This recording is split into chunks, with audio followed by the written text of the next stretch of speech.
Good morning, my students. Once again, I welcome to all of you on my YouTube channel, Glorious Classes, Noida. I am Sari Singhania. You have already known to me, and now I discuss in this video more topics. तो मोर topic से ये होगा आज क्या कि interrogative sentence जो हम पढ़ रहे थे, ये इंट्रोगेटिव सेंटेंस में प्रश्न करने का कितने माध्यम आपको मालूम हो चुका है, आप लोग जान चुके हैं कि दो तरीका है, एक WH वर्ड की सहायता से and by helping verb, WH words and helping verb की सहायता से, with the help of helping verbs, है ना। तो आप इस हेल्पिंग वर्ब की चर्चा कर चुके थे लास्ट वीडियो में। आज हम इसके बारे में अधिक जानकारी प्राप्त करेंगे।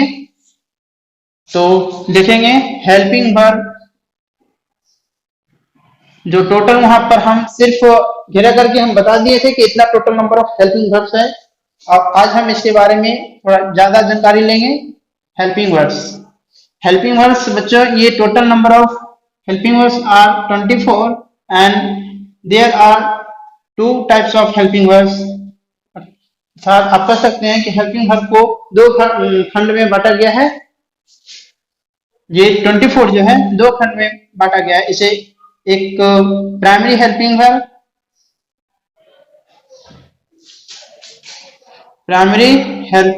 Verb and second part of helping verb is modal helping verb।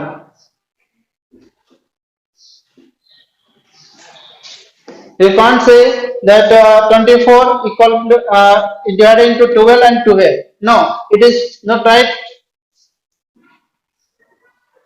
इसको शॉर्ट में आप कह सकते हैं primary helping verb PHV and this is MHV, है ना, मॉडल हेल्पिंग वर्ब।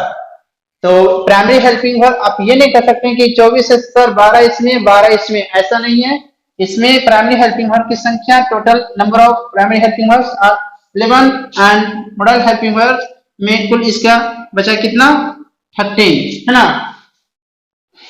13 बचा। तो आपको हम इसके बारे में अलग अलग अधिक जानकारी देंगे। तो प्राइमरी हेल्पिंग वर्ब अब जो 11 देख रहे हैं इसको तीन खंड में बांटा गया है, जिसमें पहला नाम है to be form, to do form,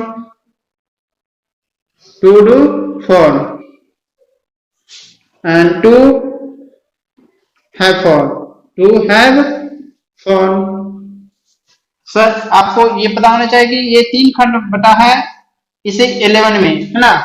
11 parts में तीन खंड आ गया है, जिसमें ये टू बी फॉर्म में 5 गया है। इसमें total number of helping verbs 5 है, जिसे प्राइमरी हेल्पिंग वर्ब्स, एंड इसमें 3।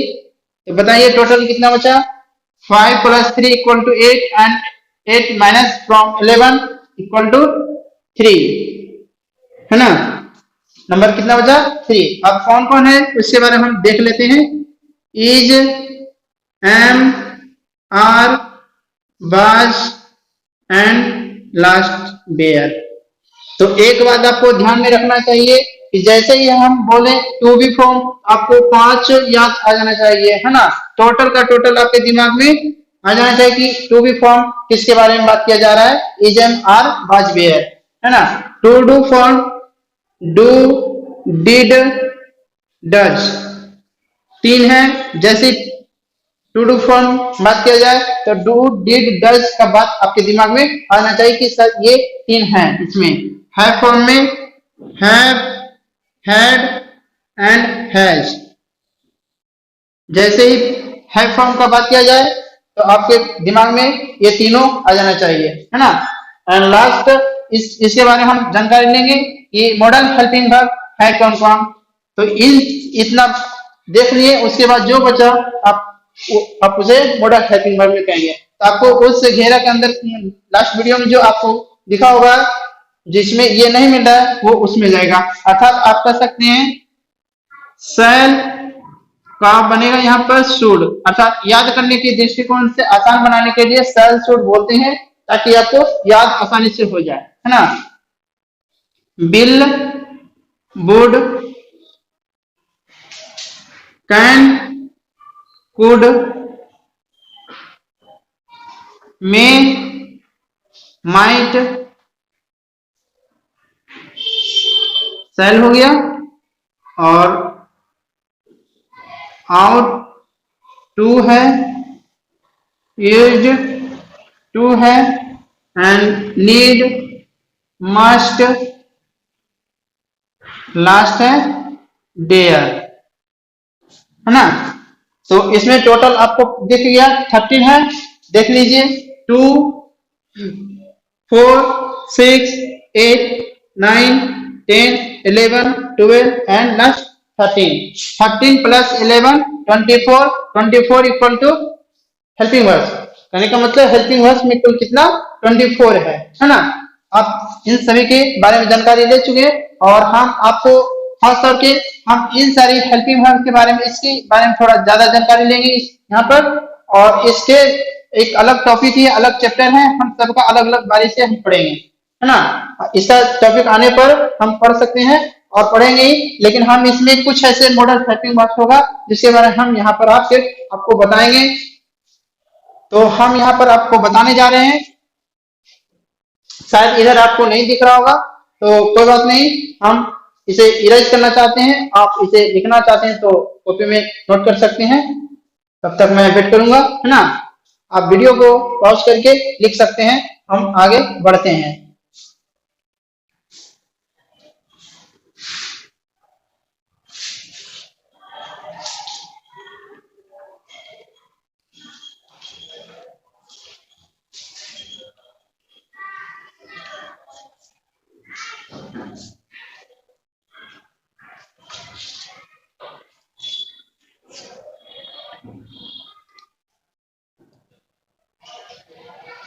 Some important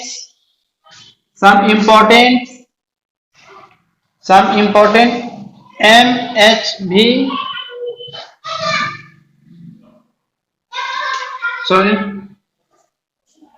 some important uses of MHV, है ना। क्या हुआ कि कुछ महत्वपूर्ण प्रयोग किसका, MHV का, मतलब मॉडल हेल्पिंग वर्ब का कुछ महत्वपूर्ण योग है, प्रयोग है, इसका हम आपको बताने जा रहे हैं। जिसमें पहला है यूज नंबर फर्स्ट, कैन का प्रयोग। क्या है, कैन का प्रयोग, देखिएगा क्या है कैन का प्रयोग में, है ना। तो कैन का प्रयोग क्या है कि सर ये कैन मतलब होता है सकना, कैन का अर्थ क्या होता है, सकना। सकना वह शब्द होता है जिससे आप किसी भी बातों को सकना कर अपनी क्षमता शक्ति को दिखा सकते हैं, है ना। जैसे कि मैं अंग्रेजी बोल सकता हूं, है ना, आप आपके अंदर अंग्रेजी बोलने की क्षमता है, मतलब आपके अंदर एबिलिटी है, तो वह आपको कैन के माध्यम से बना सकते हैं, ठीक है। तो कैन ये क्या दिखाता है, पावर, एबिलिटी एंड स्ट्रेंथ, क्षमता है, योग्यता है और शक्ति है आपके अंदर, वो वही दिखाएगा, निकाल के बताया गया कि आप क्या कर सकते हैं। जिस तरह से आप बोलेंगे, इसका रूल होगा सेंटेंस को बनाने के लिए पहले सब्जेक्ट देना है, मतलब कौन बोल रहा है या कौन कर रहा है, कौन पढ़ेगा, उस तरह से वही सब्जेक्ट होगा, और उसके साथ में क्या लगाएंगे, कैन लगाएंगे, प्लस ये जो काम करने का होगा, क्या करने का रहा है वो करना है, ठीक ना।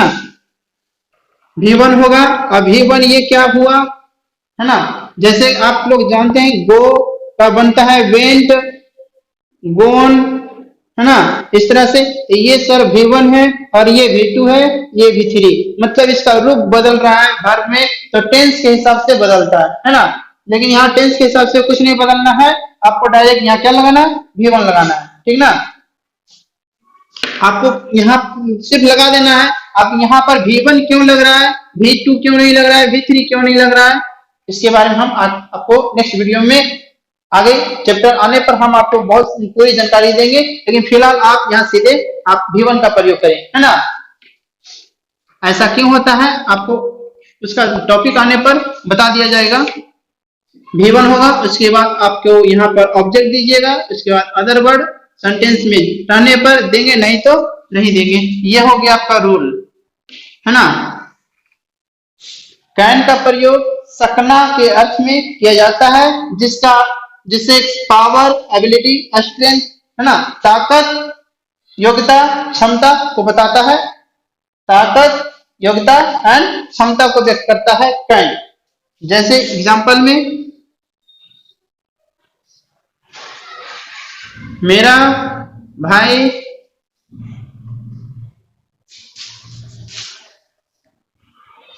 उसे पढ़ा सकता है। मेरा भाई उसे पढ़ा सकता है। तो बताइए क्या है उसके अंदर, पढ़ा कैसे सकता है, क्यों सकता है? क्योंकि उसके अंदर गुण है, योग्यता है पढ़ाने का, इसलिए वह क्या कर सकता है, पढ़ा सकता है। तो देखिए यहाँ पर कौन पढ़ा सकता है, तो वो सब्जेक्ट है। कौन पढ़ाएगा? मेरा भाई, माई ब्रदर। माई ब्रदर, क्या लगाना उसके बाद, कैन। माई ब्रदर कैन क्या कर सकता है सर, पढ़ा सकता है। तो पढ़ाना का मीनिंग आप लोग को पता ही है, रीड मतलब होता है पढ़ाना, है ना। इसका कोई रूप नहीं बदलना, आप जो इसका मीनिंग है वही आप लिख दीजिए, है ना। बाकी आपको टेंशन नहीं लेना है। रीड किसे पढ़ा सकता है, उसे। उसे का यहाँ पर क्या देना, ऑब्जेक्ट रूप है, ऑब्जेक्ट के रूप में हिम होगा। ऐसे उसे का यहाँ पर ही होता है, तो ही का ऑब्जेक्ट रूप क्या होना चाहिए, हिम होना चाहिए, है ना। अगर कहेगा वह मेरा भाई को पढ़ा सकता है, वह मेरा भाई को पढ़ा सकता है, मेरा भाई को पढ़ा सकता है, पढ़ा सकता है। तो अब देखिए यहाँ पर इसी सेंटेंस को उल्टा हो गया, कर दिए हैं। कौन पढ़ा सकता है, वह पढ़ा सकता है, लेकिन मेरा भाई को, यहाँ पर था मेरा भाई पढ़ा सकता है, इसलिए ये question number 1 and question number 2 वह पढ़ाएगा, तो यहाँ पर ही देंगे, ना कि माय ब्रदर, है ना। यहाँ पढ़ रहा है कौन, मेरा भाई, पढ़ा रहा है कौन, वह। इस वाक्य में पढ़ा रहा है कौन, मेरा भाई, पढ़ रहा है कौन, उसे, वह पढ़ रहा है, दूसरा कोई, है ना। लेकिन यहाँ पे पढ़ने वाला कोई और है, पढ़ाने वाला कोई और है ना। तो ही इसके साथ भी लगाएंगे क्या, कैन। और सॉरी, पढ़ना का रीड होता है, लेकिन पढ़ाना का क्या होता है, यहाँ पर टीच देंगे, है ना। खुद से नहीं पढ़ रहा है बल्कि पढ़ाया जा रहा है, यहाँ पर टीच देंगे। Sorry for this, he can teach, he can teach किसे पढ़ाएगा, माय ब्रदर को, है ना, my brother, he can teach my brother. Okay, understand. ये हुई कैन का प्रयोग में, इस तरह से डिटेल से आप बता सकते हैं। जैसे एक और एग्जांपल हम देते हैं आपको, आप इसे नोट कर सकते हैं, है ना।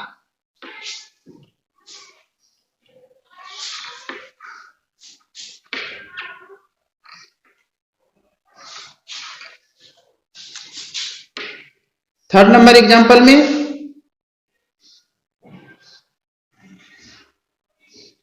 मदन नदी में तैर सकता है, तैर सकता है। क्या कर सकता है, मदन नदी में तैर सकता है, क्योंकि उसे तैरने की क्षमता है, तैरने आता है, इसलिए वह तैर सकता है। तो मदन,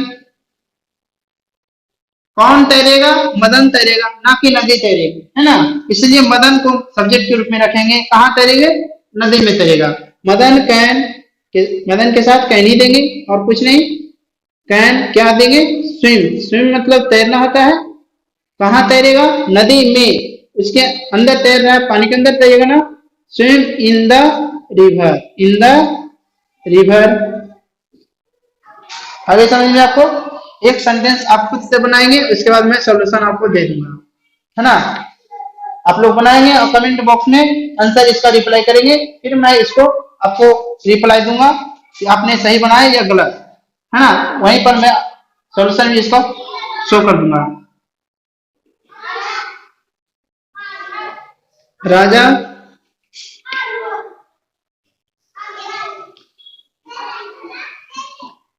गरीबों को अनाज दान कर सकता है। यह वाक्य है ना, लंबा है दिखने में, बड़ा वाक्य है, लेकिन ऐसा कोई बात नहीं। दान करना का मीनिंग होता है, देख लीजिएगा, डोनेट। डोनेट मीन्स होता है दान करना, है ना। डोनेट का अर्थ क्या हुआ? दान करना। तो आप इसे सेंटेंस को बनाइएगा, कमेंट बॉक्स में मुझे रिप्लाई कीजिएगा। मैं देखूंगा कि आप सही से समझे या नहीं। मैं फिर नेक्स्ट वीडियो में आपको बताऊंगा इसको। तो हम आगे लेकर चलते हैं। कैन हो गया, और अगला प्रयोग है मे का प्रयोग। बस यहाँ पर आपको छोटी सी जानकारी दिया जा रहा है, ताकि आप इस प्रकार के सेंटेंस को आप बना सकें, और अधिक जानकारी के लिए आगे वीडियो में आप बने रहिएगा, है ना।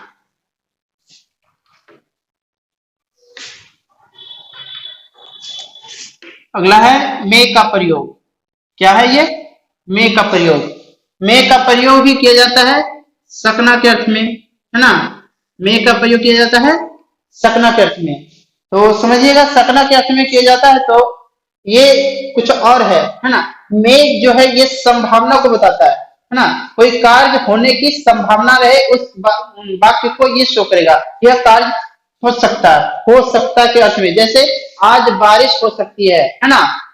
वह पटना जा सकता है, संभावना है, हो भी सकता है और नहीं भी सकता है, जा भी सकता है, नहीं भी जा सकता है ना। इस तरह से वाक्य में हम क्या करेंगे? मे का प्रयोग करेंगे। इसका भी अर्थ क्या होता है? इसका भी रूल वही चीज है, कैन के बदले में आप मे का प्रयोग कीजिएगा।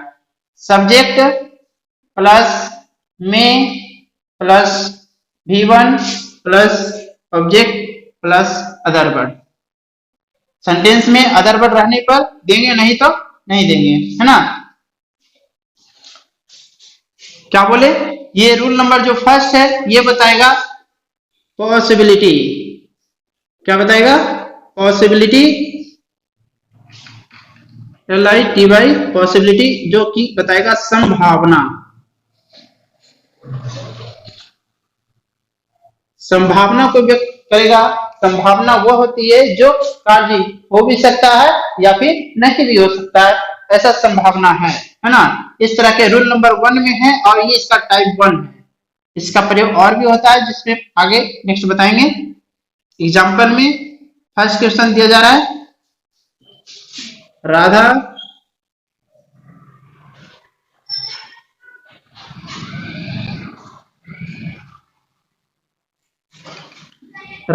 आज घर जा सकती है। घर जा सकती है। तो इस तरह से वाक्य में क्या है? वह घर जा सकती है ना। राधा जो है घर जाने की उसकी संभावना बन रही है। हो सकता है नहीं भी जाए, हो सकता है चली जाए, कोई गारंटी नहीं है। क्वेश्चन नंबर फर्स्ट बनाइएगा, राधा के साथ यहां लगाएंगे मे, है ना। राधा में गो टू, कहां जाएगी? हाउस, है ना। Go to house. Next example,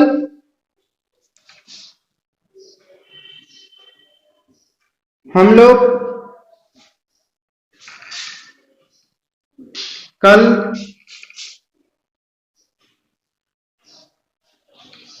Nawada आ सकते हैं। हम लोग कल नवादा आ सकते हैं, मतलब कहीं है वहां से बोल रहे हैं कि कल हम लोग नवादा आ सकते हैं।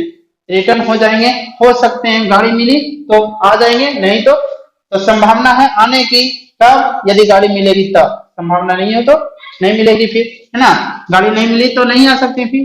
तो यहाँ बोलेंगे बी के साथ में, यहाँ भी में ही लगाएंगे।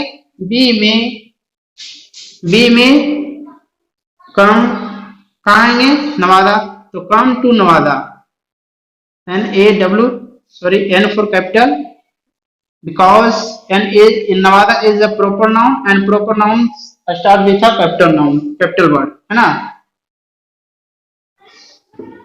नवादा। ये सारी जानकारी आपको चैप्टर है, चैप्टर बाय चैप्टर आपको जानकारी दिया जाएगा, लेकिन आप वीडियो में कंटिन्यू बने रहिएगा। आगे इस चैनल को हमेशा की तरह आपके लिए एक नया नया टॉपिक लेकर आएगा, नए लेसन लेकर आएगा, जिससे आपको अधिक से अधिक जानकारी मिल सके, है ना। तो नेक्स्ट इसका प्रयोग हम चलते हैं, इसे आप नोट कर सकते हैं और इसका भी हम एक एग्जांपल देते हैं और आप इसे सॉल्यूशन करके हमें कमेंट बॉक्स में जरूर दीजिएगा, ताकि हम देख सकें कि आपको कितना समझ में आया है। नहीं आया तो हम नेक्स्ट वीडियो में इसकी चर्चा जरूर करेंगे।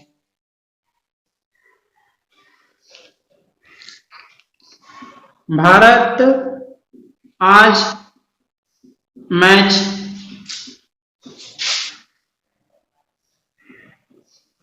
जीत सकता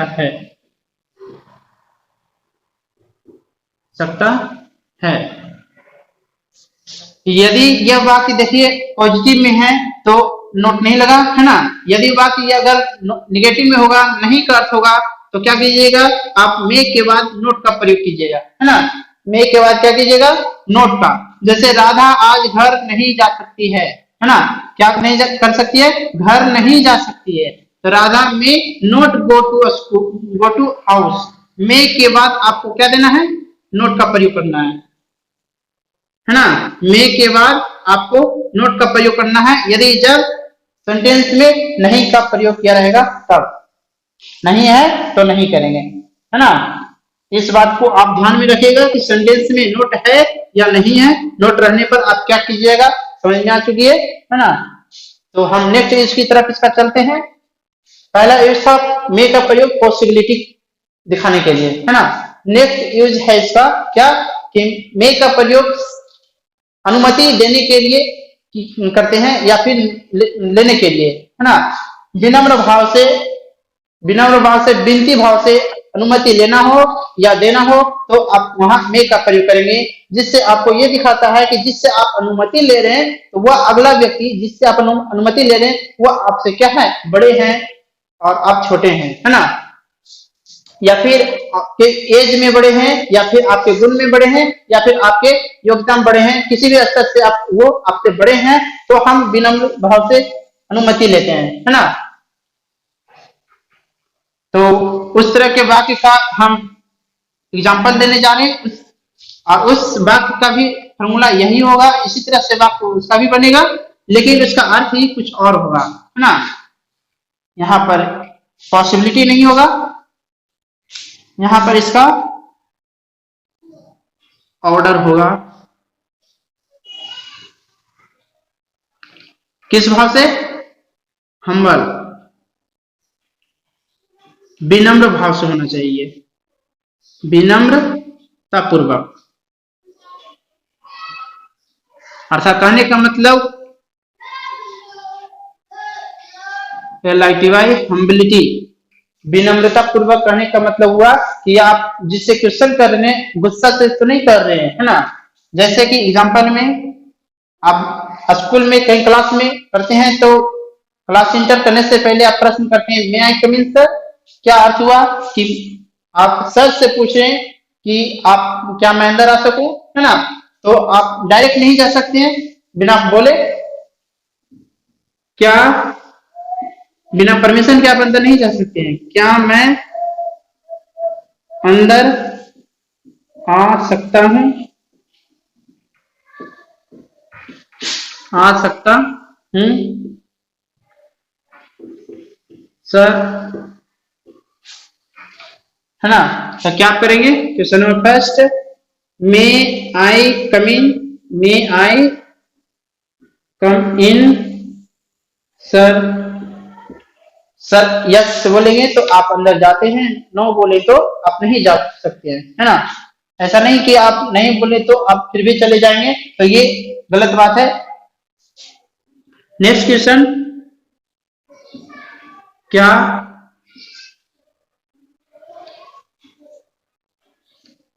महेश आपका कलम ले सकता है। किसी दूसरे का पेन है और महेश लेना चाहता है तो बोल रहा है क्या महेश आपका कलम ले सकता है। उसके बदले में कोई और बोल रहा है तो बोलिए, बिना कहे तो नहीं ले सकते हैं, बिना अनुमति के तो नहीं ले सकते हैं, है ना। तो अब वहां कहेंगे क्या, क्वेश्चन करना ही पड़ेगा। मैं महेश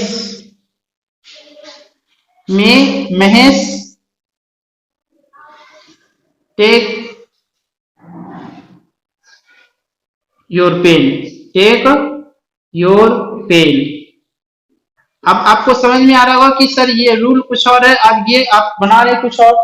तो थोड़ा आप देखिएगा ये सेंटेंस क्या है, इंट्रोगेटिव सेंटेंस है ना। इंट्रोगेटिव सेंटेंस है तो ये आपको मेक को बाहर करना पड़ेगा। हेल्पिंग वर्ब बाहर कर दिया जाता है इंट्रोगेटिव सेंटेंस में। जो भी में हेल्पिंग वर्ब सेंटेंस में प्रयोग रहे और वो बाकी इंट्रोगेटिव में बन रहा हो तो हेल्पिंग वर्ब को क्या कर देना है, सब्जेक्ट के पहले कर देना है ना। सब्जेक्ट के पहले कर देना है, अर्थात तो वो सेंटेंस क्या हो जाएगा।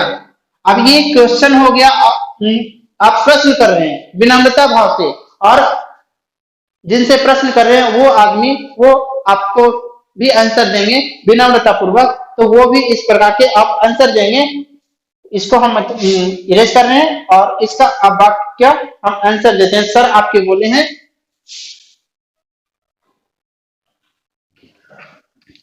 हाँ आप अंदर आ सकते हो, अंदर आ सकते हो, है ना। सर भी आपका रिप्लाई दे दिए कि यस तुम आ सकते हो। तो क्या करेंगे, यस यू मे कम इन, कम इन। अब यहाँ पर इंट्रोगेटिव मार्क्स नहीं देना, आपको फुल स्टॉप का प्रयोग करना है क्योंकि ये वाक्य असर्टिव सेंटेंस में हो गया है ना। यस का बोध कर रहा, आप असर्टिव सेंटेंस पढ़ चुके हैं और ये इंट्रोगेटिव सेंटेंस है, आप इंट्रोगेटिव सेंटेंस भी पढ़ रहे हैं और वही उसी के बाद चर्चा किया जा रहा है। ये सेंटेंस असर्टिव का है और इंट्रोगेटिव का हो तो आप इसका जस्ट अपोजिट कर दीजिएगा, है ना। सब्जेक्ट के तुरंत पहले मे का प्रयोग एंड सब्जेक्ट बाद में आएगा और अंत में वही चीज होगा। अंत में आपको लगाना है क्या, मार्क्स ऑफ इंट्रोगेटिव, है ना। तो I hope you understand well. Now I discuss next topic. Next point of use of May का अगला प्रयोग में हम चलते हैं। कभी कभी हम अगले से आदेश लेते हैं विनम्रता पूर्वक नहीं, अपने छोटे या अपने बराबर में से कि क्या मैं अंदर आऊं। आपका अगर यदि बराबर में हो तो आप मे का प्रयोग भी कर सकते हैं और उसके बदले में कैन का भी प्रयोग कर सकते हैं, है ना। यदि आप जिससे प्रश्न कर रहे हो तो वो आपके बराबर में हो या फिर आपसे छोटा हो तो उसके लिए क्या करेंगे, कैन का भी प्रयोग करेंगे। यहाँ पर क्या हो गया, आप किसी से भी बिना विनम्रता पूर्वक के, बिना विनम्रता पूर्वक, विनम्रता पूर्वक। अब ये आप कह सकते हैं कि सर हम बिना विनम्रता पूर्वक किससे बात करेंगे, आपसे छोटा या फिर आपके बराबर में हो तो आप उससे क्वेश्चन कर सकते हैं। जैसे आप अपने भाई से प्रश्न कर देंगे, करे हैं प्रश्न किए क्या मैं आपका छोटा भाई, आप किए हैं अपने छोटे भाई से क्या मैं तुम्हारा मोबाइल ले सकता हूं, क्या मैं तुम्हारा मोबाइल ले सकता हूं। इंट्रोगेटिव सेंटेंस है, इंट्रोगेटिव मार्क्स लगने चाहिए। तो क्या होगा, मे आई टेक योर मोबाइल, है ना। यहाँ मे का भी प्रयोग कर दिए, वो भी सही है क्योंकि आप अपने छोटे भाई से प्रश्न किए तो आप छोटा नहीं हो गए। और यदि आप कैन का भी प्रयोग करें तो भी सही है क्योंकि आपका अपने छोटे भाई से किए। Can I take your mobile, है ना। ये सेंटेंस भी आपका राइट है। Both sentence are right because you ask a question from your younger brother, but younger brother can't ask a question with the help of can, है ना, from your his elder brother। तो हम next point की तरफ चलते हैं। मे का प्रयोग यहाँ पर खत्म हो चुका है ना। आशा करते हैं आप लोग को बहुत अच्छी तरह से समझ में आ रहा होगा। चलिए इस बात का भी मैं एक एग्जांपल के रूप में देता हूं और आप कमेंट बॉक्स में जरूर दीजिएगा। अब आप मे का या कैन का किसी की सहायता कर सकते हैं, लेकिन आपको ध्यान रखना है कि आप कैन दिए हैं तो किससे, अपने छोटे से या बड़े से। आप ब्रैकेट में वहां लगा दीजिएगा कि आप किससे किए हैं, है ना। यहाँ हम कह सकते हैं यहाँ यंगर किए और यहाँ भी बोल सकते हैं एल्डर किए, या फिर आप यंगर से भी अच्छे से बात कर सकते हैं और करना ही चाहिए, क्योंकि आप बड़े भाई हैं तो आप अच्छे से बात करेंगे, तब भी छोटे अच्छे से बात करेंगे, है ना। तो आप इस तरह से, लेकिन आप इस तरह से अपने बड़ों से नहीं कर सकते हैं, क्योंकि आपके बड़े हैं तो आप उनके रिस्पेक्ट देना है। तो नेक्स्ट एग्जांपल मैं आपको दे रहा हूं ताकि आप कमेंट बॉक्स में जरूर इसका दीजिएगा। क्या मैं वहां क्या मैं वहां जा सकता हूं। आप अपने छोटे भाई या बड़े भाई किससे पूछे, अब आपको देना है या हम किससे पूछे, है ना। इसका आंसर आप कमेंट बॉक्स में जरूर करें। नेक्स्ट पॉइंट की तरफ हम चलते हैं अगले वीडियो में। इस यहाँ तक आपको अच्छी तरह से समझ में आ गया होगा, है ना। अगले वीडियो का आप जल्द से जल्द मिलेगा, आपको इंतजार कीजिएगा, बहुत ही जल्द आने वाला है। और मैं बहुत सारे गार्जियन और बच्चों का कमेंट आ रहा था और इधर से भी हमको रिस्पॉन्स मिल रहा था कि सर इंग्लिश के अलावा किसी अन्य सब्जेक्ट का भी वीडियो हमें अपलोड किया जाए, ताकि हम इंग्लिश के अलावा किसी अन्य सब्जेक्ट का भी लुत्फ उठा सके। तो मैंने फैसला किया कि math GK and other subject और जो भी बच्चों के लिए जो लाभदायक हो, हम उनका वीडियो बनाकर आपके पास यूट्यूब के माध्यम से आपके पास पहुंचाएंगे, ताकि आप हर सब्जेक्ट का लुत्फ उठा सके, एंजॉय ले घर बैठे, है ना। तो हम मिलते हैं अगले वीडियो में। Thank you.